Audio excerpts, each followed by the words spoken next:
Donald Trump just said the United States can no longer think purely of peace while pushing for complete and total control of Greenland. And if that sounds extreme, it's because most people are reacting to how it was said instead of why it was said. Because what matters here isn't the tone, it's the shift. Here's what actually happened, stripped of the noise. Trump sent a direct message to Norway's prime minister after being denied the Nobel Peace Prize, arguing that Denmark has no legitimate claim to Greenland, that NATO has failed to pull its weight for the United States, and that global security now requires American control of the island. He tied that position to tariffs on multiple NATO allies and, importantly, refused to rule out the use of force. Now, this wasn't leaked through aides, it wasn't floated as a trial balloon, it was confirmed outright by a sitting European head of government. And almost immediately after, the US announced escalating tariffs on Denmark, Norway, and several other allied countries, starting at 10% and climbing toward 25% unless negotiations move in a more favorable direction. That's the baseline, those are the facts. Welcome to Wine's Trending Daily. I'm Hank, and this is where I break down the stories that everyone's suddenly Googling, and I explain to you why they matter. So the dominant take has been that this is reckless, emotional, or driven by Trump's ego after a Nobel Prize snub. It's an easy explanation, it's emotionally satisfying, and it lets everyone stop thinking kind of right there. But it doesn't really hold up, because this isn't about a prize, and it's not even really about Greenland. It's about changing the rules inside the alliance system the US built after World War II. Specifically, the idea that American security guarantees are permanent, unconditional, and divorced from economic pressure. Greenland matters here because of where it sits. It's planted between North America and Europe, directly along the missile flight paths, adjacent to early warning systems, and sitting on top of Arctic shipping lanes that are becoming more valuable every year as the ice continues to melt. China and Russia already understand this. Their Arctic investments reflect this. The US already has a military presence there, and what Trump is signaling is that partial access and polite agreements are no longer enough in a world where geography is coming back as a primary source of power. And that's the real shift we're seeing here. Trump isn't offering security as a shared moral value, he's pricing it as a transaction. If the United States is expected to guarantee the safety of its allies, then those allies should expect to give something tangible in return.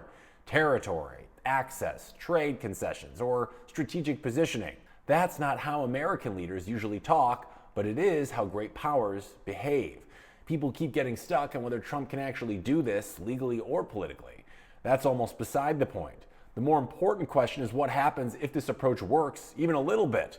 Because once a US president openly links tariffs, military protection, and territorial control, even as leverage, the psychological line has already been crossed. Other countries notice, allies notice, and future presidents don't get to pretend that they didn't see it.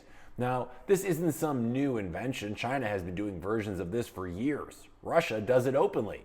The US has traditionally insisted it was above that kind of thinking, even when reality was messier behind the scenes.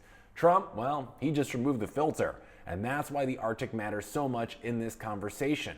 As shipping lanes open and competition intensifies, the region is turning into a strategic choke point rather than a frozen afterthought. Military planners aren't speculating about that, they're already planning around it. And what Trump did was say out loud what defense officials have been modeling quietly for years.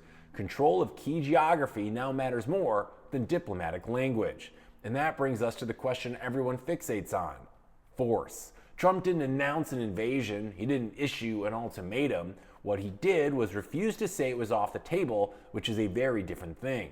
Deterrence only works if escalation is at least imaginable. Once force is permanently ruled out, negotiations stop being negotiations and start becoming theater. By leaving that door cracked open, Trump increases pressure without committing to anything concrete. It's uncomfortable, it is destabilizing, but it's definitely not accidental. And the reaction from Europe tells you that leaders understand exactly what's happening here. Instead of immediately escalating, they called for talks, for de-escalation, for dialogue. That's not moral outrage, that's recognition of leverage. They know how dependent their security architecture still is on the United States, and they know this is a test of how conditional that protection has become. Which brings us to responsibility. If this approach fractures alliances, that outcome belongs to Trump. But if it extracts concessions or reshapes how negotiations work inside NATO, that model doesn't disappear when he leaves office. It becomes available to whoever comes next. That's the real consequence here. Once security becomes transactional, it doesn't quietly revert back to shared values and speeches. It gets copied, it gets refined, it gets used in places far beyond Greenland. Ports, bases, supply chains, trade routes. This is the world great powers already operate in. Trump isn't inventing it, he's just dragging the United States into it publicly and unapologetically. And here's the uncomfortable truth that underlies all this. Alliances were never unconditional. They were just polite about it. Trump stripped away the politeness, and now everyone has to decide whether American protection is still worth the price or whether they need alternatives. That calculation is already happening in real time, whether people want to admit it or not. So here's the verdict. This wasn't about land, it wasn't about ego, and it wasn't really about peace versus war. It was about who gets to set the terms in a world where geography matters again. And once that logic takes hold, it doesn't stop with Greenland. In fact, it spreads. I'm Hank, here to explain the chaos, not hype it. If you want clarity instead of noise, you're in the right place.